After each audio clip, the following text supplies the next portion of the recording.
Round 2, motherfucker.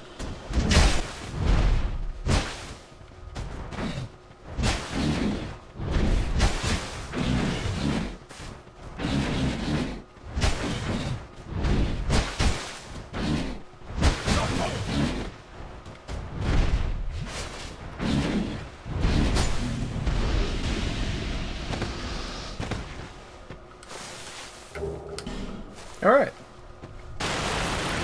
Okay, I don't know. Yeah.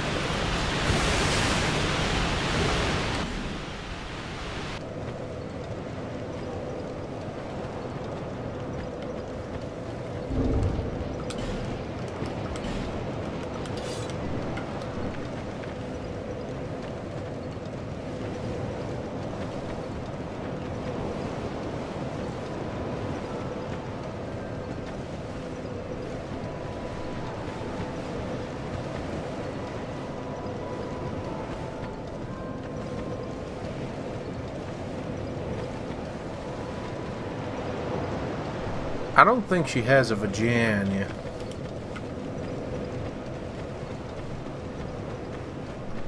Anyway. Alright. There's the new record for the stupidest opener to an episode that we will ever do.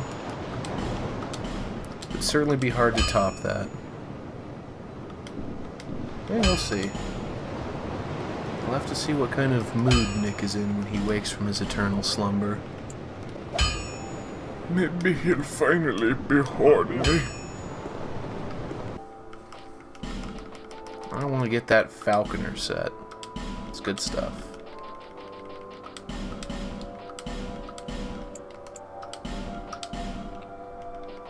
But no helmet. Thanks very much.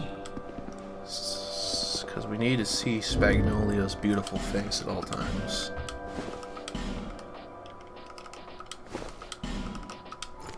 Now you might be asking, why Falconer? The answer is, looks neat, decent armor, not heavy. Really good early game choice. Doesn't scale all that well, but whatever. I don't need it to scale well. I'll get better stuff. So another point of interest is that you will see me power leveling adaptability as opposed to anything else. No, don't stand up on my regard. You can stay seated. Isn't her name real name like Lashandra? Chandelure? So adaptability is a bit of a god stat, and it's a design choice that I think even the hardest of hardcore Dark Souls 2 fans aren't necessarily going to defend or talk about. So adaptability, on top of giving you a resistance to a lot of things, I believe it also increases health restored from Estus, but I might be thinking of another stat. And it just straight up gives you more iframes on your rolls. Like, at 50 adaptability, which in Dark Souls you can increase stats up into the, like, I think 100 is the cap. But 50 is the effective cap. It's where things... It's where the increase you're getting is no longer worth the souls. You're getting less for your souls than you would be for upgrading any other stat. Even if it's a major stat that you're pumping things into, like strength. So, 50 adaptability, I believe, is...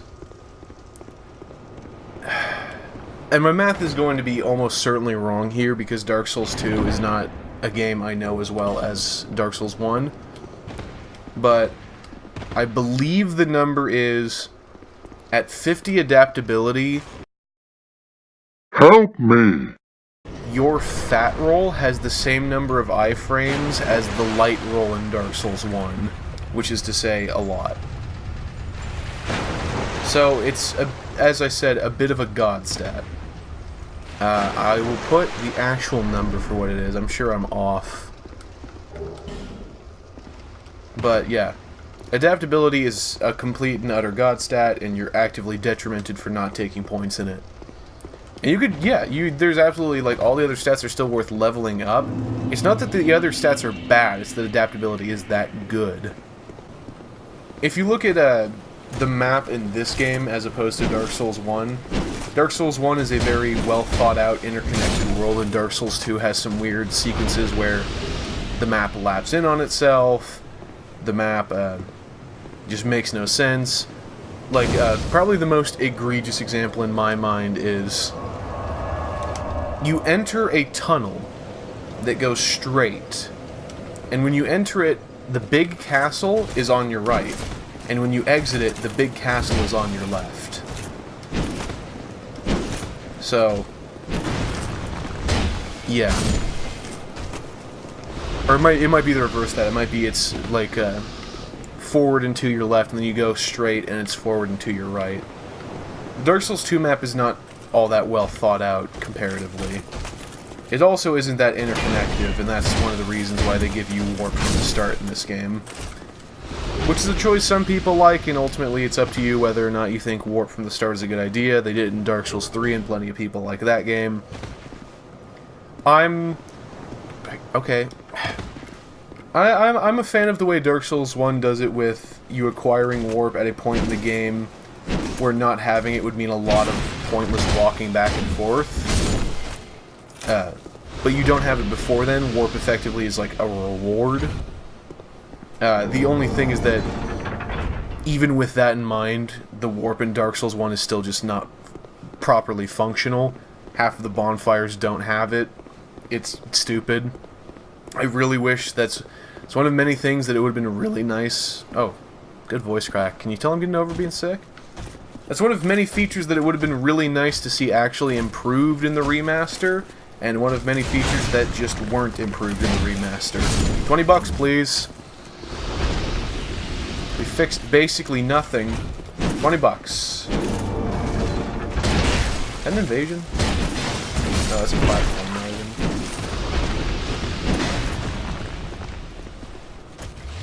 Glug? Come on. Bite me, pussy.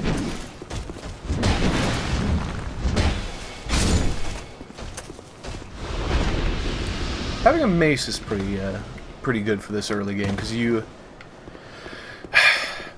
I hate using this phrase because I think it's a completely goofy criticism, but Dark Souls 2 is very heavy on dudes in armor, in that it's very heavy on foes that are armored. There was a complaint leveled when the game came out that most of the bosses were dudes in armor and not creative. Which obviously Dark Souls 1 also has dudes in armor, but Dark Souls 1 has there's the critic Yahtzee Croshaw who made that complaint, and he pointed out that Dark Souls 1 had what he called the failed open art surgery that only got halfway through, which is to refer to the Gaping Dragon. Well, that was a bad choice. Don't fight the Hyde Knights if you can avoid them. But I wanted what's in the chest because it's a ring.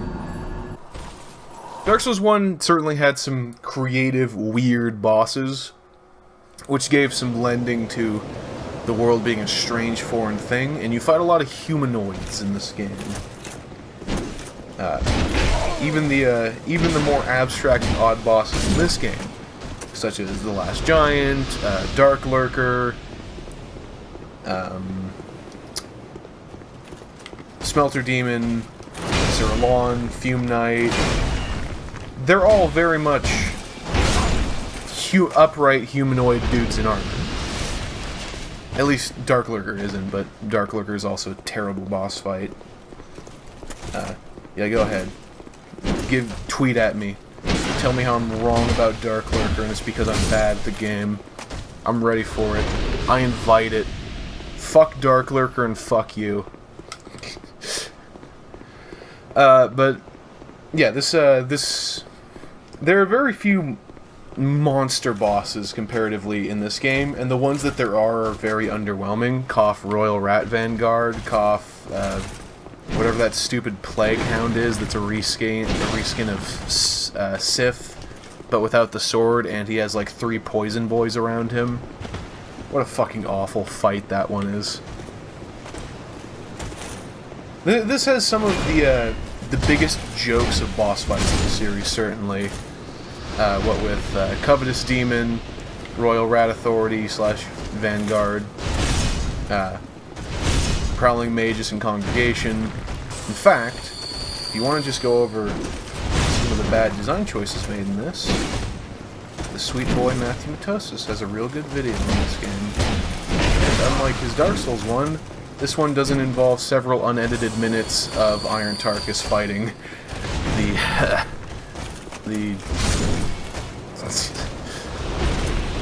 It doesn't have Tarkus fighting that one boss, Iron Golem. I couldn't remember because he's such a forgettable boss.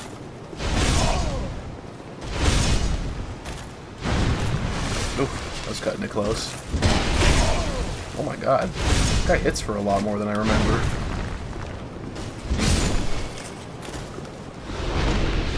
I wonder if I can bait this guy into killing himself. Can I bait you? Let's see. Get out of the menu.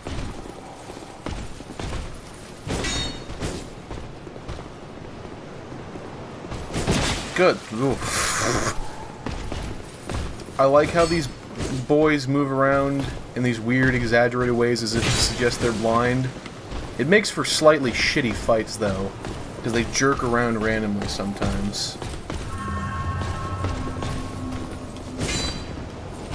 As you just saw.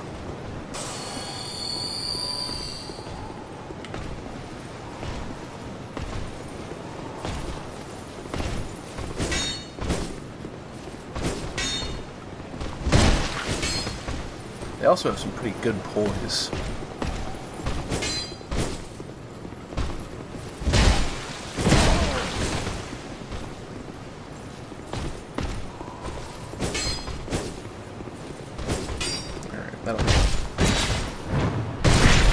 Alright. Now let's say, well, first we get the ring, obviously, and then let's go kill this joke of a boss fight before we take a quick break. What does that even do? Oh, yeah. Yeah. That really put... that ring put me over. Alright, well I can take off Stone Ring. There we go. Alright, this is a joke of a boss fight. Now watch as I die to it.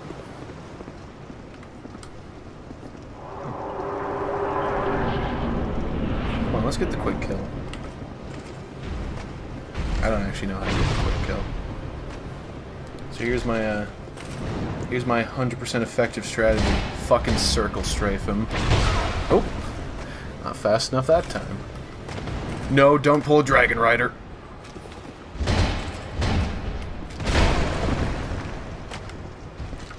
Joke of a boss fight, I say. Joke of a boss... Oh, of course I died to Dragon Rider.